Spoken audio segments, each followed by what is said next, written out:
Valid parentheses. Given a string S containing just the characters, determine if the input string is valid. An input string is valid if open brackets must be closed by the same type of brackets, open brackets must be closed in the correct order, every closed bracket has a corresponding open bracket of the same type.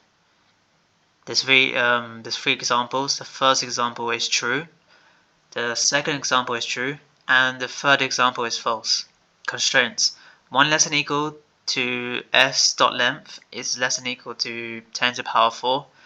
S consists of parentheses only these. And I'm using Python for the solution.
This is a Python class name solution with a method name isValid that takes in a string s as input and returns a boolean. The purpose of this method is to determine if the input string is a valid argument of valid arrangement of parentheses, brackets, and braces. By constantly looking for matching character pairs and eliminating them until there are no more, this method verifies the correctness of a given string of parentheses, brackets, and braces. Until all matching pairs have been eliminated, a while loop is used to accomplish this.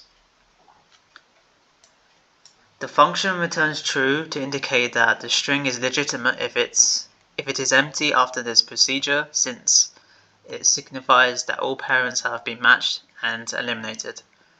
If any characters are left in the string after the procedure has finished, it signifies that there are still mismatched parents, and the method returns false to show that the string is invalid.